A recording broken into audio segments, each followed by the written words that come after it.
Hi, this is Suzanne Bencha with Saving the World. Today, it's December 1st, 2023, and there have been a couple of ideas over the last couple of days that I've been recording, but I tried recording in HD so it wouldn't look, so it would look better to the audience, and so you can get a real feel for, for my surroundings, I guess, too. But I can't, for some reason, I can't download HD movies from my camcorder to my computer, so I'm trying this again. Maybe it'll be consolidated, but over the last couple days, I saw that, I think it was Sunday, that Walmart is switching to India for cheaper products. And then yesterday I saw that Biden has the support for people that want to change their lead pipes, some sort of legislation he's going to be putting on the table. And I have to wear this. They're concerned about children mostly with the Biden thing. It's all part of growing up with the ability to, well, I don't know what their ultimate goal is. I think mostly their ultimate goal is, when you consider how big the Democrats have been on immigration, I think their ultimate goal is wrongfully just about providing workers, and that's not enough. Just getting the workers there is not enough, because even once the workers get there and get some money, they just want more money, and they won't vote their conscience either, if they even have it within their conscience to vote their conscience. Because what we have here is not the failure to communicate, but what we have here is something called the thought terrorists. This is the privileged people that have institutionalized assuaging anything that would be really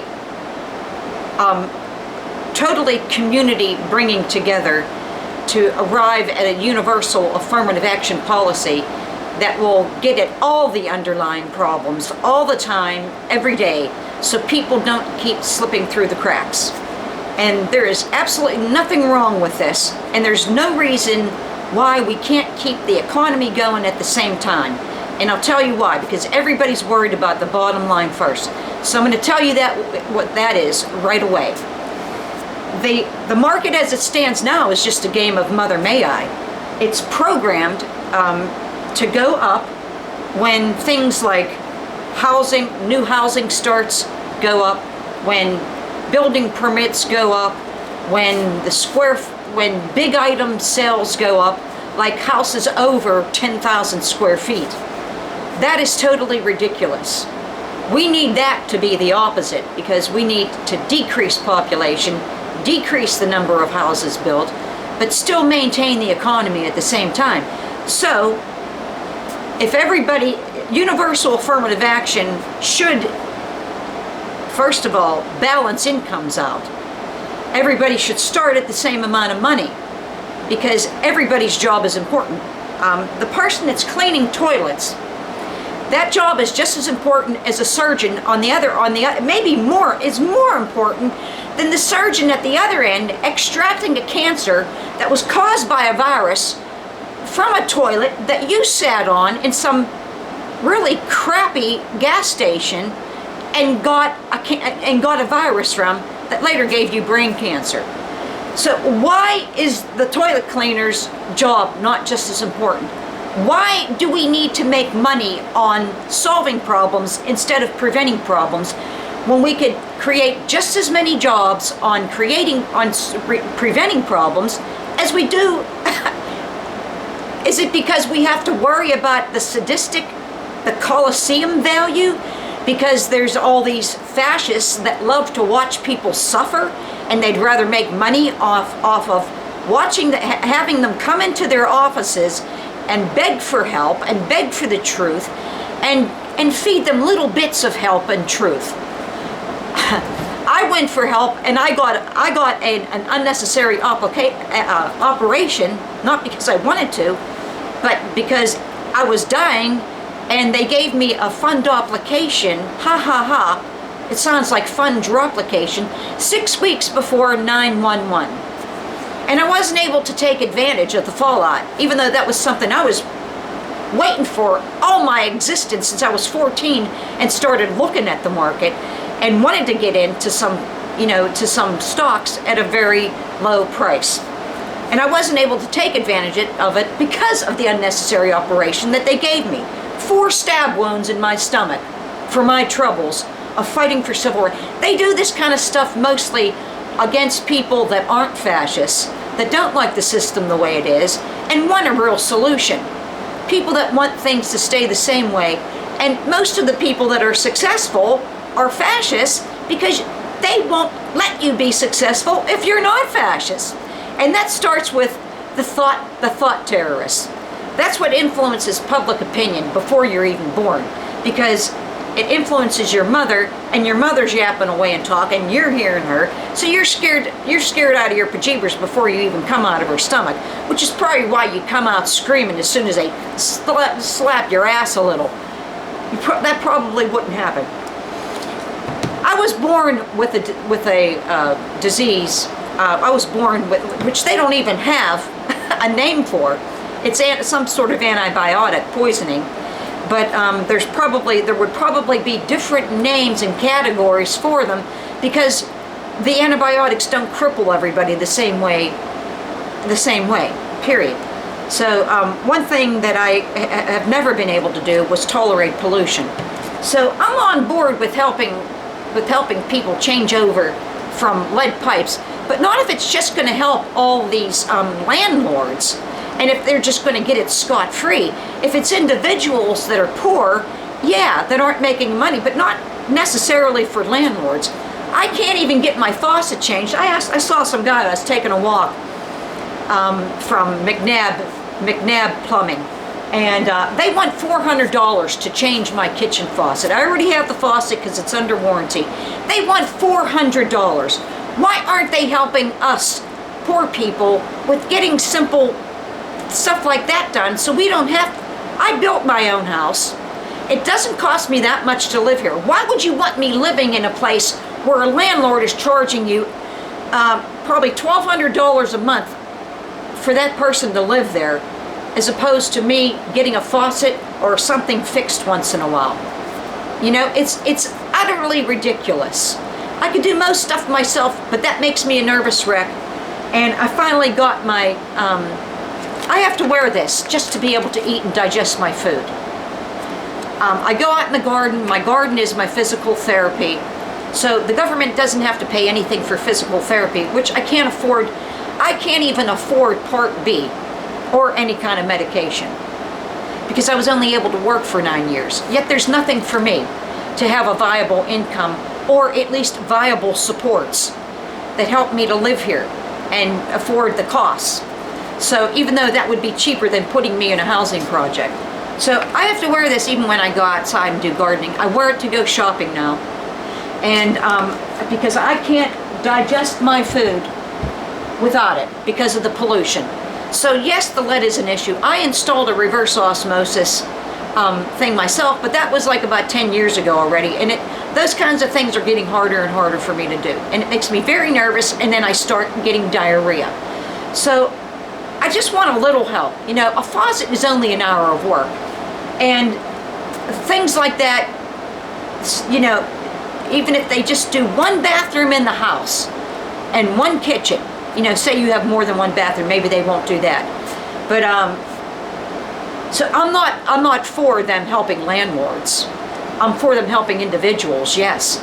Maybe the landlords will let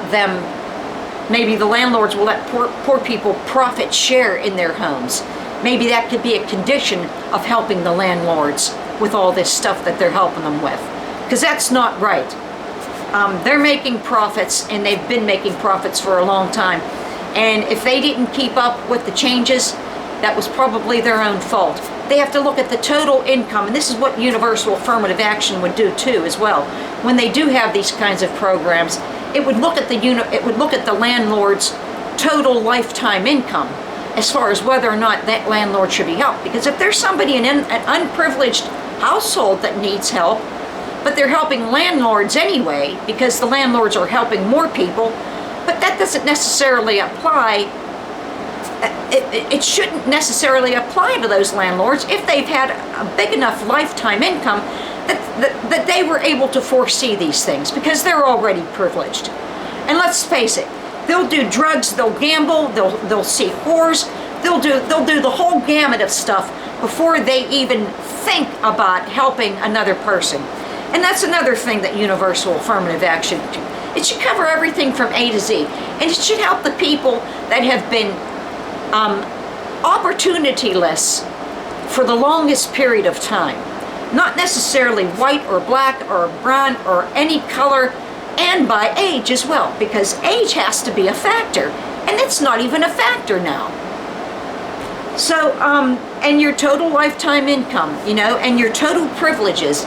And if you lived in a privileged household, and how that affected you, and what you were doing while you were living in that privileged household. Because when I was living in a privileged household, I was fighting for civil rights, unlike the rest of my siblings. I brought one of my other siblings around, and that guy is dead. Because he could have actually really done something. Me being disabled, they knew they were going to hold me down easily. He's dead, and my whole social atom is dead. One of the people was in the seminary, and he had a master's degree in social work. And the other people were also people that weren't fascists. And these people are all dead now. They just happen to be dead. And oh no, it doesn't have anything to do with the thought terrorists driving them to their eventual supposedly accidental suicides, of which the accidents I've experienced myself around the house with the help of the thought terrorists. So public opinion affects all of this, and if you read my blog at We the People, at Suzanne Gabriel Bencho, We the People blog, because there's two blogs there, number 14A. It's about an 88-page blog now, but the very beginning of it gets to the bottom line. So it should make things clear for you right away, and you can't leave out the thought terrorists. We already have them, folks. People have been complaining about thought police since they came out with the propaganda of 1984 against it, when meanwhile we've always had thought terrorists. Just like we have terrorists, we have bullies. They're bullies, bullies, bullies. And bullying would be another consideration in Universal Affirmative Action. That's part of privilege. If you're getting away with it, it's part of privilege, and it would make you less eligible than someone that was never a bully in their entire existence, especially if they were disabled, especially when you add in factors like disability and child abuse. All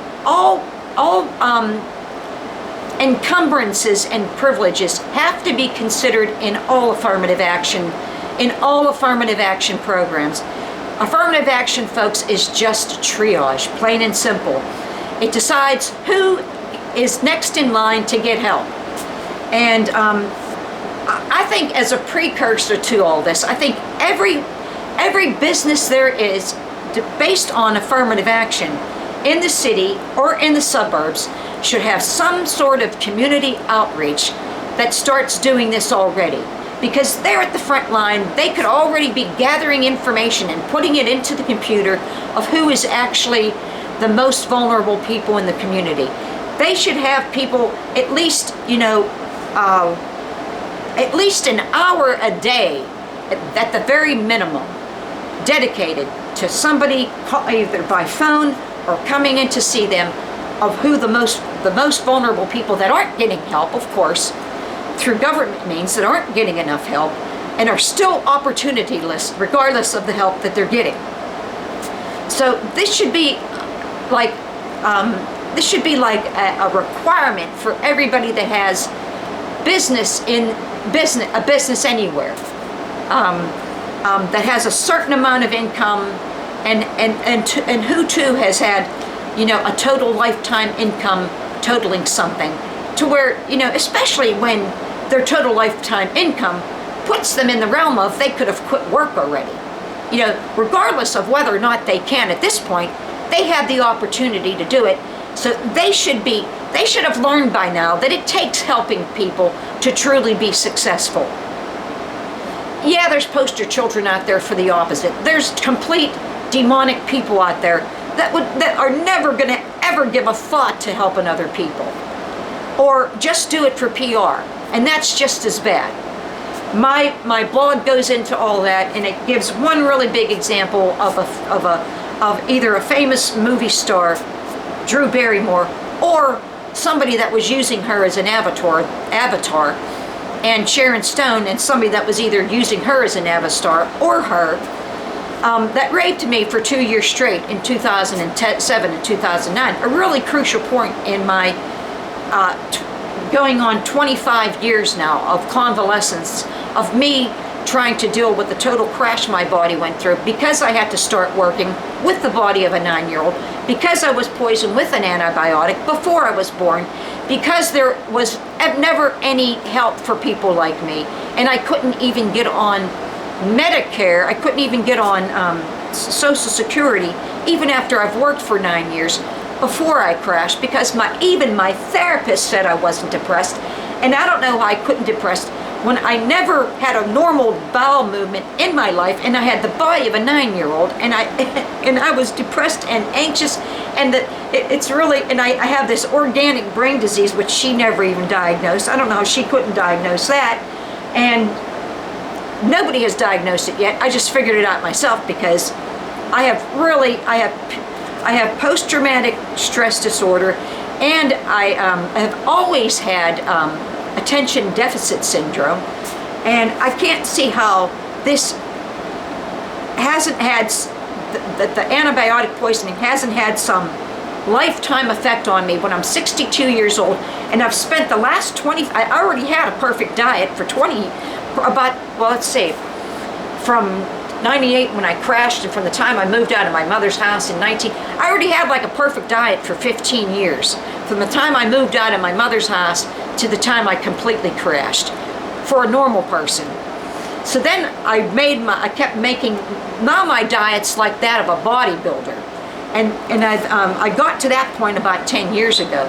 But it wasn't until I got rid of until I got 20 air cleaners in my house, and I had to start wearing this face mask outside then, and I just started doing that over the past 2 years, that I was able to digest my food well enough to not have either diarrhea or constipation constantly. So I still get constipated, but I'm willing to keep the diarrhea at bay at least, which is sort of better, but it's not nice to have to pick picking and a grinning, I'm a picking and a grinning still, and that ain't right, and that ain't right. And the bottom line is, Universal Affirmative Action has to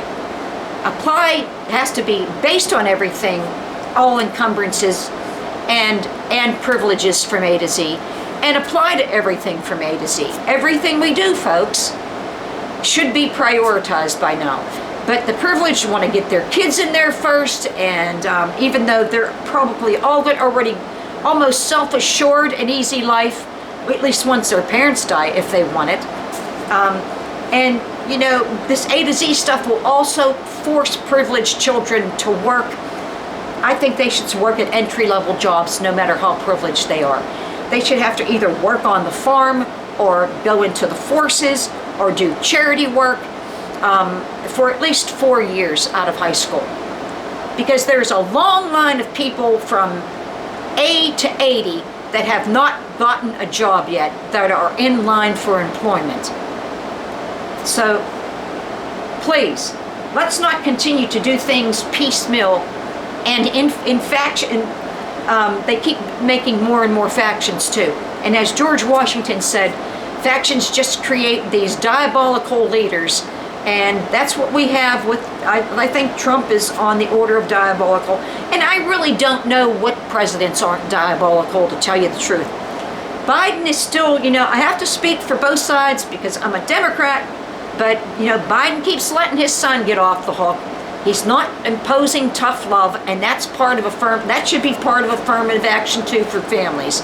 The Chinese do it by putting by putting the whole family in prison. Now, I don't think we have to put people in prison, but we have to make families accountable when children have to go to, even if a child is 40 years old and he's used rehab 3 and 4 and 5 and 6 times, that's costing money to the insurance companies and to people that are like me that can't even afford Part B Medicare, that have never had a viable opportunity because of their illnesses. And these people aren't scrutinized. I mean, these people are going to rehab just to find employees. And that's not fair. They should hire an employment agency to do that. I know somebody that's doing that right now, that I tried to grow up with, that does that. And that is total bull. And it's because we don't have universal affirmative action really governing what we do. And it's the closest thing to God is, okay, 2,000 years ago, right? The privileged Egyptians gave us Jesus Christ. To tell you the truth, I think the guy that maybe died was the real Jesus Christ, but I'm not sure the guy that traveled around and did all the talking was Jesus Christ. I think he would have had a policy, like he would have been trying to write a policy himself, because he really didn't write a policy. Maybe he was the real one, but maybe the one that died wasn't the real one, because that was good for the pity party. I don't know. The Passion Play, you know. I remember when I went to see the Passion Play when I was in Catholics, when I was in parochial school, and I sat down next to a nun, and she was like, the first, you know, before she said something to the order of, isn't it a wonderful, isn't it sad or something? And I didn't realize that Passion was talking about the pity we're feeling for Christ. And I just got that in the writing of my blog and figuring things out and having memories of my past, you know. And it's like the pity party, you know. Our system now ensures that unprivileged people can use a pity party to get as much out of the privilege as we can, but we don't need that. We need a universal affirmative action policy that will help everything. If I try to use pity, I get sicker. I start getting sick, like what I'm acting like. You know, the extra sickness you have to add on to get to that pity party, I start getting that. So I can't do it. And I'm sure there's a lot of people, honest people, that can't do it. And it doesn't work. Factions just divide and conquer for the privileged, and the privileged have a grip on us since before we're born.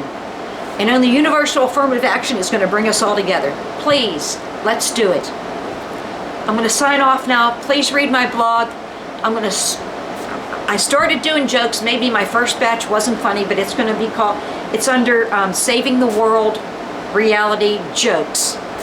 And I think it's 004. It might be starting with the number 004, because saving the world is like ground zero, and it starts with 000, and then my 2 death camps, and then saving the world jokes. So it might be 003, saving the world reality jokes. So they'll all be under that, so it'll be easy to find if you just come to my site on YouTube under Suzanne Gabriel Bencho as well. And I'm on Twitter as well. Facebook kicked me off August of 2022 when I started getting to the real meat of that privilege. It really is a privilege problem, and I was the first person to be against saying that when my brother said I hate rich people one day, like 30 years ago or something. He said this was John, but this was like 30 years ago, and he wasn't a millionaire yet. I'm pretty sure he is now. But it doesn't mean he still doesn't like rich people. But I argued against it because we didn't know, and now I do know. After writing for 20 years, my own autobiography, which I was going to make a book out of, but this stuff is more important, so I'm moving on with it because I'm afraid that Amazon's going to shut the door on me anyway with what I put in there about them. So, I mean, I have to be honest, And it's not really Amazon, it's more Jeff Bezos than anything, because it's just the leaders. I'm not against Amazon at all. But I started writing the book. I got the memories I needed about my own disability because I don't know anybody enough to trust what they're saying to me. I have my own horrible disability to work from, which is wonderful because I never lie unless it's a lie by accident. So you could call me out. I don't care. You can call me out anytime on a lie. I don't care. Please call me out. Put a comment and call me out. So it came to me that the environment and disabled people were like the same because we're used up and spit out. And then I just started writing about saving the world, and that's all I've been doing now for I don't know how long. And I've started writing this book over. This is like the 4th or 5th time. And this is strictly about saving the world and only using my issues to drive a point home. And it's very important. So please don't think I'm asking for pity. But I do want help. I do want the help I need to get out from under all my bullies, including the psycho-Razzi that I call them. You could also call them thought terrorists, and there's a lot of other things you could call them, but they are bullies. So please, join me. Oh, by the way, Facebook kicked me off when I was getting to the meat of the subject, that it is the privileged. And they only gave me a way of amending it, what you call it, not amending it, but appealing their decision through a cell phone. And I never ever gave them a cell phone. So that was my only way to appeal to them. And that's, whenever I try to get back in, it's still the only way. So Facebook is definitely a corrupt institution. That Mark Zuckerman, he went after that gambler, that female gambler. Why didn't he go after some big-time male gambler? No, he picked a female first. Why? Because he wants things back to the way they were in biblical times for women. That doesn't help women that don't have husbands. That forces you to get a husband, just like I was married by shotgun. That forces you to get a husband. I was married by the shotgun of my disability. Maybe it didn't have to do with the husband, but I could tell you some things about my husband too, which I won't. So I'm not going to single him out the way I singled myself out. But maybe I will someday, or maybe he'll come forward on his own, which I wish he would come forward on his own. Edward Shirk, please come forward on your own and tell the world what's going on, because this is where it starts, baby. This is where you can ensure that your children will have a life, and, you know, don't be such a S-head. Come forward and help me.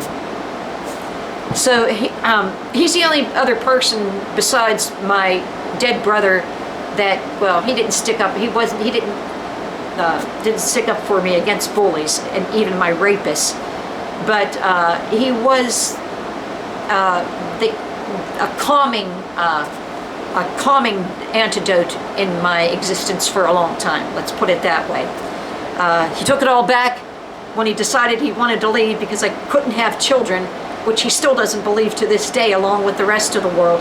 But so I'll leave it at that, and